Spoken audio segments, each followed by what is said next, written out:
Hello students, good morning to all of you. Today I will explain you the remaining part of Unit 4, my point of view. This part, there are three parts of this unit. In activity 1, we have seen a newspaper report over 100 UFOs sighted in India, where I explained you the different institutes, Indian Army and their work, and how the UFOs are seen, what are the different people's points of view. Then in activity 4, one more report is given, published in India News Today on July 26th, and the name of the report is UFOs in India, Plane or Planets. I also explained you active passive voice, the source of information, and how to identify active passive voice. Now today I will start with activity 8, which is an interview with Carl Sagan, and he is a respected scientist. He is a respected scientist. So let's see what Carl Sagan says regarding UFOs. Read this interview with Carl Sagan, a respected scientist, as he discusses his point of view on the subject of extraterrestrial life. Extraterrestrial means out of our planet Earth. As you read, underline any words that are new for you, because so many words you will come across and you have to underline and find out the meaning. After you read, ask your classmates, use a dictionary, or ask your teacher for help with words you don't know. Help everyone in your class understand the reading. But here, as we are learning online, I'll give you each and every word meaning. So the interview starts. The interviewer means the person who is taking the interview. The interviewer asked Dr. Sagan to give his views on the existence of intelligent extraterrestrials and the many sightings and reports from people who say that they have seen these beings on Earth. Now, the first and second report was about the sightings of UFOs, and here this interview is regarding the extraterrestrial beings, intelligent beings, जैसे हम लोग human beings हैं. तो this interview is specially for the sightings of the and the existence of intelligent extra terrestrials and the sightings and report from people who say that they have seen this beings on earth. In short अगर मैं आपको बताऊं, हर बार extra terrestrial मैं बताऊंगी तो शायद आप misguide हो जाएंगे. हम लोग यहाँ पर यूज़ कर सकते हैं ये वर्ड जादू. आपने क्रिश में देखा होगा, आई थिंक क्रिश 3 में था या क्रिश 4 में था. आपने देखा होगा कि जादू कैसे आता है ना. जादू उसको नाम दिया गया है, एक्चुअली वो एक्स्ट्रा टेरेस्ट्रियल बीइंग है और वो बहुत ही इंटेलिजेंट है. Okay, so here the interview is regarding the existence and the sightings of some extra terrestrials. Now the interview starts and Carl Sagan is giving the answer. I personally have been captured by the notion of extraterrestrial life. I personally have been captured. Captured means clicked. Mind में एकदम से idea आता है ना, click होता है idea. By the notion. Notion means idea. Notion means idea. Notion of extraterrestrial life means the life which is not on earth, which is of other planet, and especially extraterrestrial intelligence means the people, the beings of other planets, intelligence from childhood. Means since childhood he had the idea of the existence of extraterrestrial life. He had the interest of finding the extraterrestrial intelligence since childhood. It swept me, and I have been involved in sending spacecraft to nearby planets to look for life and in the radio search for extraterrestrial intelligence. In first report, you have come across the technical names like radar and spectrum analyzer. Okay, these are the machines which can identify the objects.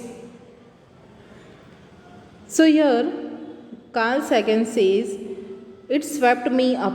It swept me up means it kept me so engrossed that I have been involved in sending spacecraft to nearby planets to look for life. And because he is a respected scientist, he have been involved in sending spacecraft है वो भेजने, कहाँ पर भेजे उन्होंने, to near by planets, हमारी जो अर्थ के आसपास के प्लैनेट्स हैं वहाँ पर. Why? To look for life, कि whether life is possible there on other planets, and in the radio search for extra terrestrial intelligence. He have been engaged, he have been involved in sending the spacecraft to other planets to look for the life and to find whether the extraterrestrial intelligence is there or not. Now in bracket it is given, if we found intelligent life on other planets, अगर हमें other planets में intelligent life मिलती है, it would be an absolutely transforming event in human history. Means if we found any intelligent life on other planet, it will be the great event. Transforming means it will bring the change in human history. We know the human history of the earth. पहले इंसान क्या था, उसके बाद क्या हुआ, revolution जो भी है वो कैसे आया, ये सारी चीज़ें हिस्ट्री में आपने पढ़ी होगी. But the stakes are so high on whether it's true or false that we must demand the more rigorous standards of evidence. ये जो वर्ड है ना एविडेंस, उसे याद रखना.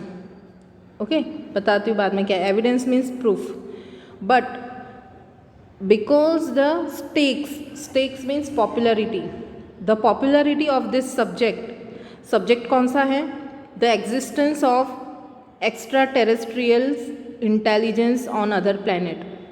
ये एक सब्जेक्ट है, उसकी पॉपुलरिटी इतनी ज़्यादा है कि उनका एग्जिस्टेंस है कि नहीं वो प्रूव करने के लिए हमें कुछ बहुत ज़्यादा strict, rigorous means strict proof चाहिए, जो बोलते हैं ना पुख्ता सबूत चाहिए कि हाँ है, तो उसके सबूत क्या हैं, उसके प्रूफ क्या हैं. We have to be very careful, हमें बहुत ही केयरफुल रहना होगा. I am frequently asked, how could I search for extra terrestrial intelligence and disbelieve that we are being visited. I am frequently asked यानी मुझसे हमेशा पूछा जाता है कि how could I search for extra terrestrial intelligence. Extra terrestrial intelligence मुझे कैसे मिलेगी, कैसे सर्च कर पाऊँगा. And disbelieve that we are being visited, और ऐसे कैसे पता चलेगा कि हम लोगों को विजिट किया गया है ये एक्स्ट्रा टेरेस्ट्रियल इंटेलिजेंस से. I don't see any contradiction at all, मुझे इसमें कोई भी कॉन्ट्राडिक्शन मीन्स अपोजिट नहीं दिख रहा है. The idea of being visited is a wonderful prospect. Possibility है कि हमें विजिट किया गया है एक्स्ट्रा टेरेस्ट्रियल यानी जादू है, एलियंस जैसे लोगों से लोग हमें विजिट करके गए हैं, वो एक वंडरफुल पॉसिबिलिटी है. But requires the most severe and rigorous standards of evidence. हमें पता है कि ऐसे एलियंस जैसे लोग हमें आकर विजिट करके गए, but it requires the most severe and rigorous standards of evidences. It requires the strict standard of proofs.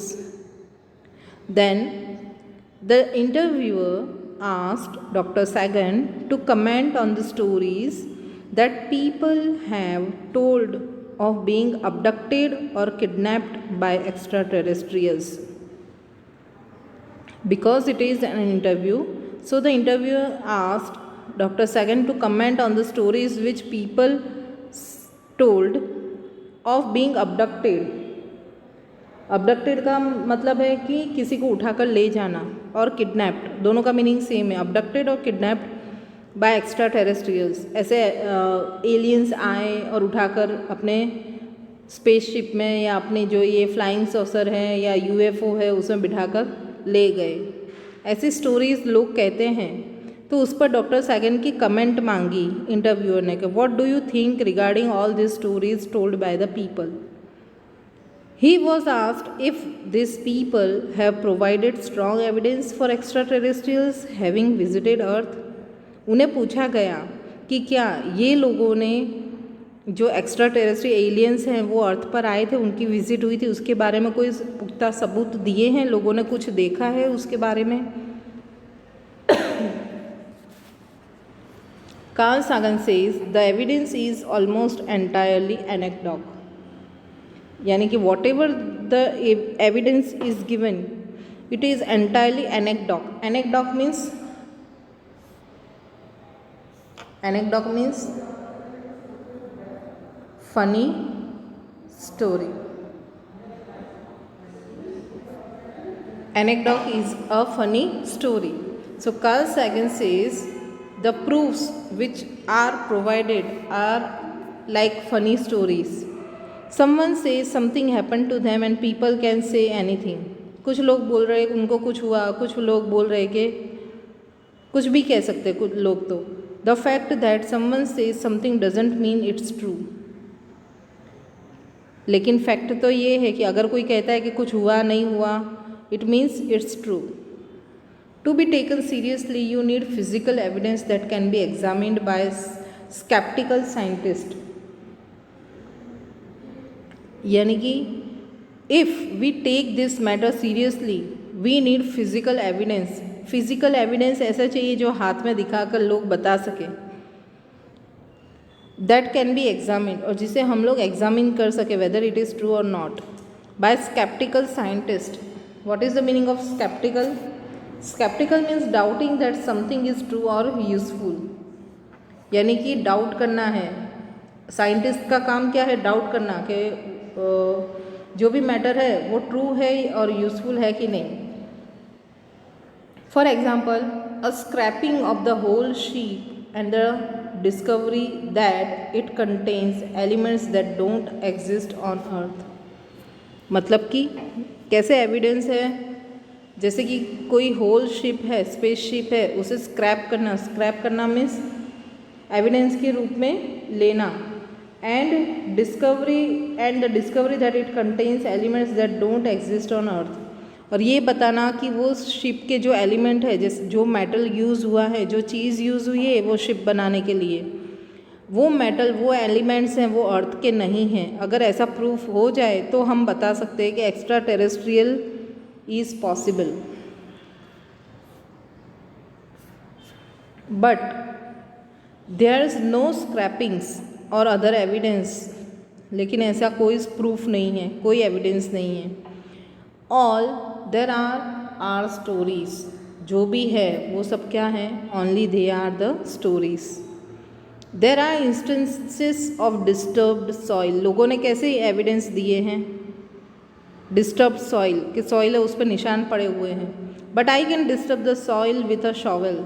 लेकिन कोई भी इंसान है, even I can disturb the soil with a shovel. Shovel है वो एक चीज़ है जिससे मिट्टी को उठाकर इधर उधर डाला जाता है।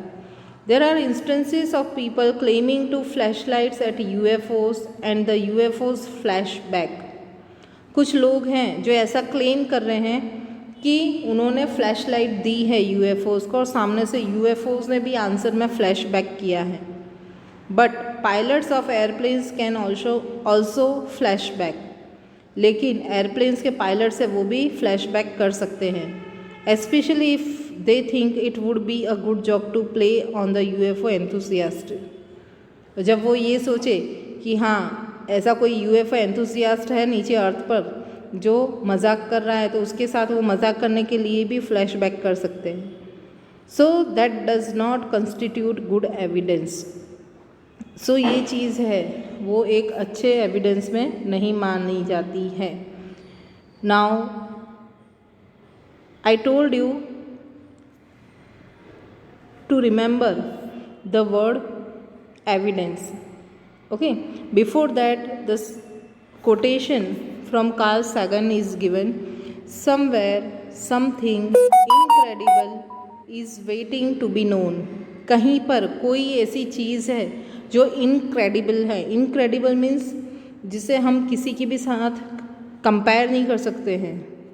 Is waiting to be known, वो वेट कर रही है कि हम उसे जानें। See the new words are contradiction which means opposite. Okay, एक दूसरे से अलग। एंड स्क्रैपिंग, स्क्रैपिंग का मतलब मैंने आपको बताया evidence only. Okay, so all the new words I explained you. Understood this interview? So interview, see first thing was report, second was also report, दोनों रिपोर्ट थी। And the third one is an interview. तो आपको पता चला होगा कि report क्या है। फिर इससे प्रीवियस चैप्टर में हम लोगों ने देखा था, चैप्टर 3 में न्यूज़पेपर आर्टिकल था। ओके, उससे पहले हमने देखा था समरी थी, स्टोरी थी, स्टोरी राइटिंग। और ये सारी चीज़ें हैं, ये सब मिलके आपके राइटिंग स्किल्स को डेवलप करेंगी। Okay, so let's do exercise 9, activity 9। Activity 3, you gave your own point of view about extraterrestrial life.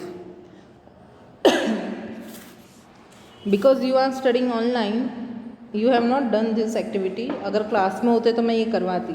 आपस में एक दूसरे से डिस्कशन करवाना था कि what is your point of view about extra terrestrial life, कैसे एलियंस हैं, उनका एग्जिस्टेंस है कि नहीं। Listen to the points of view of your classmate, सबके अलग अलग पॉइंट ऑफ व्यू थे। In activity 5 and 6 you summarised UFOs in India, planes और प्लैनेट्स। उसमें सारी इन्फॉर्मेशन है वो अलग अलग सोर्सेज में हमने देखी। सोर्सेज कौन कौन से थे? BBC थी, फिर मीडिया थी, फिर पीपल थे, फार्मर्स थे, फिर आर्मी ऑफिशियल्स थे, तुषार प्रभु थे, IIAP टीम थी, UFO एक्सपर्ट्स थे, न्यूज़पेपर था, टेलीग्राफ, मिलिट्री सोर्सेज थे। ये सब ने अपने अपने सोर्सेज दिए हैं, अलग अलग इन्फॉर्मेशन दी हैं। Now finally in activity 8 you read an interview with Carl Sagan, a respected scientist, about the kind of evidence that would be needed to show that extraterrestrial life exists. ये देखा Karl Sagan का interview जो बता रहा है कि exist कर रही है extra terrestrial life. Remember that evidence is information that convinces us something is true. यानी कि एविडेंस यानी कि सबूत क्या चीज़ है जो हमें बताती है कि कुछ चीज़ है जिसके बारे में वो एविडेंस है इज़ ट्रू, वो सही है। Evidence is facts that show clearly that something exists or is true.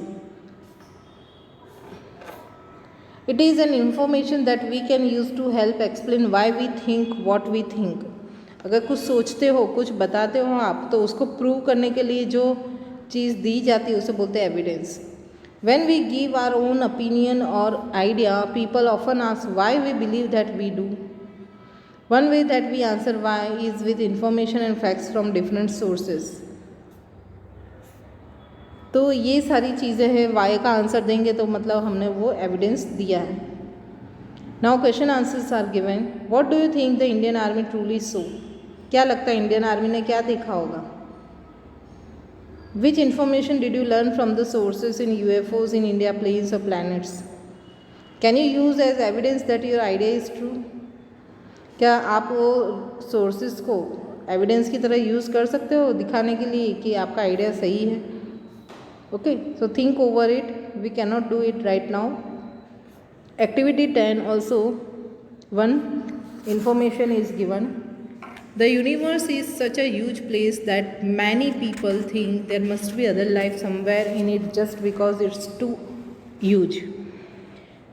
We all know that our Earth is a part of Milky Way galaxy, but the universe is so huge, and it must be other life somewhere on other planets, because the universe is so huge. It must be measured in light years. Light years is one unit to measure the distance. Distance है, उसे measure करने के लिए light year use होता है. We all know that light is the fastest thing. हमें पता है कि लाइट है वो सबसे ज़्यादा फास्ट है. हमने स्विच गिरा ही नहीं कि तुरंत लाइट ऑन हुई नहीं. ओके, जब बारिश रेनी सीज़न होता है तब भी हमें लाइट पहले दिखती है और फिर बिजली पहले दिखती है और फिर बाद में उसकी आवाज़ सुनाई देती है, because light is the fastest thing. It travels at 299, 792, 458 metres per second. सोचो, एक सेकेंड में वो इतने मीटर्स ट्रैवल करती है. 299, 792, 458 मीटर्स वो ट्रैवल करती हैं. Our sun is 8.33 light minutes away. ये पर सेकेंड की बात है, और हमारा सन है वो 8.33 लाइट मिनट्स दूर है. Meaning it takes the light from the sun 8.33 minutes to reach us. यानी कि जब सनराइज़ होता है, अगर सनराइज़ अभी विंटर्स चल रहे हैं तो अगर 5:55 को हो रहा है, इट मीन्स वो 8 मिनट्स पहले ही सनराइज़ हो चुका है. उसके बाद वो जब रे है, सन रे है, वो 8 मिनट्स एंड 33 सेकेंड्स हैं, वो पास करके फिर हम तक आई है. Imagine how far away a light year must be. ये मिनट की बात है, लाइट मिनट्स की. सोचो लाइट ईयर कितना दूर होगा हमसे. समझ में आया light year? The most distant part of the universe that scientists have evidence of comes from light that has taken 14 billion years to reach us. समझो, the most distant part of the universe that scientists have evidence of comes from light. यानी कि universe का सबसे दूर का जो हिस्सा है, जो साइंटिस्ट हैं वो एविडेंस भी दे रहे हैं कि लाइट वहाँ से आने में 14 बिलियन ईयर्स लगाएगी. लाइट है सबसे फास्टेस्ट है, तब भी उसे हम तक आने में 14 बिलियन लाइट ईयर्स लगेंगे. ईयर्स नहीं, light years. There may be many more universes farther away than that. और उससे भी दूर दूर तक काफ़ी सारे यूनिवर्सेस हैं. So understood all this things. See here, 1 light second, now it is converted in kilometer. एक लाइट सेकेंड में कितने किलोमीटर्स होते हैं? इतने. ओके, लाइट मिनट में इतने किलोमीटर्स होते हैं. So the nearest star is Proxima Centauri and it is 4.243 light years away from Earth. यानी कि हम लोग उसके बारे में सोच भी नहीं सकते, इतना वो हमसे दूर है. As Carl Sagan said, somewhere something is incredible and is waiting to be known. कहीं पर दूर दूर तक कुछ चीज़ ऐसी है जिसकी कोई कंपैरिजन नहीं है, and that thing is waiting to be known by us. Imagine what incredible beings might live 14 billion light years away from us. सोचो कि अगर ऐसे कोई लाइफ है हमसे 14 बिलियन लाइट ईयर्स अवे, तो वो कितना अनकम्पेरेबल होगा. They would live so far away that it would take 14 billion years for the light from their sun to reach our earth. अगर ऐसा है तो वो 14 बिलियन ईयर्स लगेंगे, लाइट को 14 बिलियन ईयर्स लगेंगे उनके सन से और हमारे अर्थ तक पहुंचने में. Can you imagine? What might this beings look like. अब इतने दूर वो लोग रह रहे हैं तो वो कैसे दिखते होंगे? What abilities would they have. उनमें कौन कौन सी एबिलिटीज़ होंगी, सोचो। क्या वो उड़ सकते हैं? उनका खाना हमारी तरह ही होता है, उनकी हैबिट्स हैं वो भी हमारी तरह ही होती है, वो हमारी तरह ही दिखते होंगे, उनके भी ऐसे ही बॉडी पार्ट्स होंगे जैसे हमारे हैं, आइज़, ईयर्स, नोज़ वगैरह। Are they intelligent? वो हमारी तरह इंटेलिजेंट होंगे कि हमसे ज़्यादा होंगे? Do they have language? क्या उनकी कोई लैंग्वेज होगी जैसे हमारी है, हम एक दूसरे के साथ कम्युनिकेट करते हैं, English, Hindi, Gujarati, whatever the regional language? Do they have homes और शेल्टर्स? उनके अपने अपने घर होते हैं या शेल्टर्स होते हैं जिसमें वो लोग रहते हैं? What would they like? वो कैसे दिखते होंगे? What would they need? वो उनको क्या चाहिए, उनकी ज़रूरतें क्या हैं? डू दे ईट? वो खाते हैं क्या? Do they have emotions? उनके इमोशंस हैं क्या, उनकी फीलिंग्स हैं? ये सब देखकर मुझे एक चीज़ याद आ रही है, एक सीरियल आता था पहले जो स्टार्टिंग में हमने भी बहुत देखा, I think the name is बड़ी दूर से आए हैं, है ना।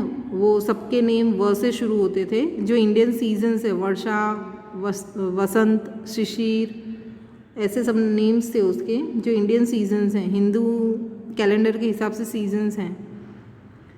ओके, वर्षा, वसंत, शिशिर और भी थे 2। तो वो एपिसोड, वो सीरियल आप याद रखो तो ये चीज़ें आपको याद आएंगी। शायद अभी भी लॉकडाउन में वो सीरियल चलता था, सब टीवी पर आता था, बड़ी दूर से आए हैं। तो वहाँ पर वो लोग एक्स्ट्रा टेरेस्ट्रियल के रूप में दिखाए गए हैं, बिकॉज इट इज़ सीरियल और वो एक्टिंग है, इसीलिए इंसानों ने एक्टिंग की है। बट उनकी जो एबिलिटीज़ हैं वो आपने देखी होगी कि वो जितना चाहे उतना लंबा हो जाते थे, है ना, हाइट में, फिर जितना चाहे उतना हाथ लंबा कर देते थे वो, है ना। फिर वो लोग खाने में क्या लेते थे? सनलाइट लेते थे, है ना। फिर घर में रहना तो वो कब सीखे? जब वो अर्थ पर उनकी स्पेसशिप आकर टूट गई तब वो घर में रहना सीखे। लेकिन फिर भी उनके जो नेबर हैं उनको उनकी जो आदतें हैं, उनका बिहेवियर है, वो बहुत ही अटपटा लगता था, बहुत ही एबनॉर्मल लगता था। फिर वो लोग एक दूसरे से कम्युनिकेट कैसे करते थे? उन्होंने अर्थ पर आकर अर्थ की लैंग्वेज सीखी, नहीं तो उससे पहले वो रोबोटिक लैंग्वेज में वो एक दूसरे से कम्युनिकेट करते थे। फिर वो लोग दूसरे के मन की बात को पढ़ लेते थे बिना बोले, उसको देखकर। ओके, तो ये सारी एबिलिटीज़ हैं। Do they have emotions? उनमें इमोशंस नहीं बताए गए हैं, लेकिन अर्थ पे आकर उन्होंने देखा कि अगर इनके बीच में रहना है तो हमें इनकी तरह रहना पड़ेगा। वो धीरे धीरे प्रैक्टिस करके इंसानों की तरह बिहेव करने लगते हैं, है ना। वो अपनी वो सारी जो एबिलिटीज़ हैं एक्स्ट्रा टेरेस्ट्रियल्स की, वो छिपाने के लिए वो लोग कितने वो घोटाले करते हैं, है ना। वो किसी ने उसका नाम भी रखा था घोटाला फैमिली। ओके, तो ये चीज़ें हैं, ये आप याद करोगे तो आपको पता चलेगा कि एक्स्ट्रा टेरेस्ट्रियल क्या होता है, what are their abilities, are they intelligent और नॉट। तो हमें अगर वो सीरियल से हम लोग कंपेयर करें तो उसमें हमसे ज़्यादा एबिलिटीज़ होती हैं। They are more intelligent than us, they have different language, they do not have their homes, they live in shelters और स्पेसशिप, दे लाइक, वो उनके साथ रहेंगे, देखेंगे तो पता चलेगा उन्हें क्या पसंद है। दे डू नॉट ईट, खाने में उनको ऐसा नहीं चाहिए जो हम खाते हैं। They need only sunlight and they do not have emotions because they are like machines. Okay, अगर इस सीरियल के साथ हमें कंपैरिजन करते हैं, अगर हमारा मेंटल लेवल हम लोग काम पे लगाकर सोचते हैं तो ये सारी चीज़ें मिलेंगी। So this chapter was very interesting because it was about UFOs, extraterrestrials, जादू, aliens, spaceship, फ्लाइंग सॉसर, ये सब चीज़ों के बारे में था। तो ये आपको बहुत पसंद आया होगा and I hope you have enjoyed this chapter. The notes I have already uploaded in pocket study, so you can update your notes. And here in grammar active passive voice is given. So whenever we will have online lecture, we will start with direct indirect speech revision. We will start with revision direct indirect speech. So it is my advice to you that you have to revise the rules for different sentences, different types of sentences for direct indirect speech, so that I can start with the grammar revision direct indirect speech. And you all have to attend the lecture because it's very important. This chapter is very important. Direct indirect speech and active passive, both the chapters are important. So it is my advice not to miss the lecture, revision lecture, online lecture, and the timetable is also changed. Okay, so you will have the grammar, I think, on Monday, online lecture. So be prepared, revise the rules of direct indirect speech so that we can start, and we will meet in next lecture. Till then, bye.